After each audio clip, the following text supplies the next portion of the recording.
Apa yang terjadi dengan gadis yang bodoh? Mereka lalu pergi mencari penjual minyak, dan ketika pulang, momennya sudah lewat,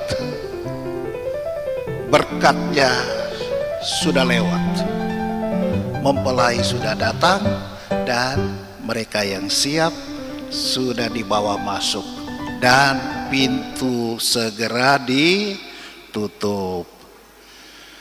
Jadi kalau kita di dalam misa ini selalu diingatkan bahwa begitu perayaan dimulai pintu ditutup, mari kita ingat ini, pada akhir zaman juga kalau kau terlambat pintu sudah ditutup. Lalu mereka gedor pintu. Tuan, bos, bukakan dulu pintu. Apa jawaban dari dalam? Tuhan itu menjawab, aku tidak mengenal kamu. Kasihan deh loh. Ya, tidak dikenal. Aku tidak mengenal. Tuhan tidak mengenal orang yang tidak siap ketika dia datang. Ini sebuah pelajaran yang penting bagi kita semua, ibu dan bapak, saudara-saudari. Bagaimana kita menata hidup kita sedemikian rupa agar kita menjadi orang yang bijaksana. Dan mengikuti cerita perumpamaan Yesus, mari kita memperhatikan stok minyak kita. Jangan sampai kekurangan. Dan minyak yang saya maksudkan itu adalah apa? Iman, harapan, kasih. Amin. Jangan sampai minyak iman kita berkurang. Di luar sana banyak godaan, dan ketika minyak kita surut dan susut, pelita kita mulai suram, dengan mudah kita dibanting. Dengan mudah kita kehilangan iman oleh begitu kencangnya arus pengaruh dalam banyak hal, juga dalam hal iman, dalam hal keyakinan. Banyak orang bisa menghipnotis kita bahkan kalau iman kita tidak cukup. Begitu juga pengharapan. Kita berhadapan dengan banyak kesulitan, banyak tantangan. Ya. Dalam keluarga kita ditantang bagaimana mewujudkan keluarga yang harmonis, keluarga yang rukun. Jangan banyak ribut, jangan banyak teriak-teriak, jangan banyak kebun binatang. Ya kan? Kerap kali kalau kita marah-marah, kebun binatang hadir. Ya. Ada anjing, babi, harimau, kucing, balau, semua hadir.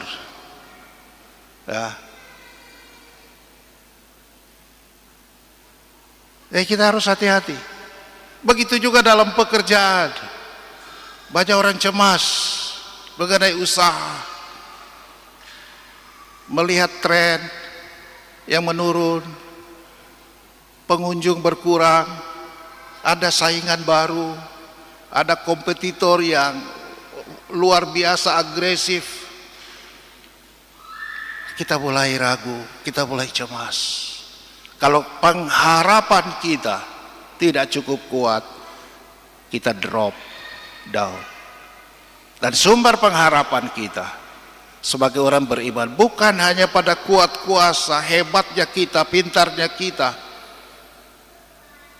tapi pengharapan orang beriman karena dia percaya dia tidak sendiri, selalu ada Tuhan. Dan kasih. Jangan sampai minyak kasih kita juga berkurang. Karena ketika kasih kita berkurang, kita mudah kehilangan kesabaran. Kita mudah sekali kehilangan perasaan dan cita rasa untuk bermurah hati. Kasih itu sabar, kasih itu murah hati. Kasih itu tidak cemburu. Tapi kalau kita kurang kasih, dengan mudah kita cemburu. Dan cemburu itu kadang-kadang jahat, saudara-saudari. Kita cemburu kerap kali bukan karena kita gagal orang lain sukses, bukan. Kerap kali kita cemburu meskipun kita juga sukses, tapi kita melihat orang lain suksesnya lebih besar, lalu kita cemburu. Padahal sudah sama-sama sukses. Ibaratnya anak sekolah, kita sudah dapat nilai 8. Senang toh? Ya enggak? Atau kalau mahasiswa keluar hasil ujian nilainya B, kan sudah bagus, sudah baik. Sudah harus disyukuri. Tapi ketika kita tahu ada teman kita dapat A, lalu hilang kita punya syukur, berganti dengan sungut. Berganti dengan cemburu. Lalu kalau sudah cemburu, ini macam-macam. Jangan-jangan dia nyontek, jangan-jangan dia kerjasama dengan dosen, jangan-jangan dosen itu pamannya. Sekarang paman ini lagi tren ya.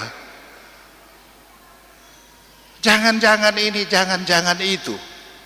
Coba lihat saudara-saudari, nilai B sudah bagus, nilai 8 sudah bagus,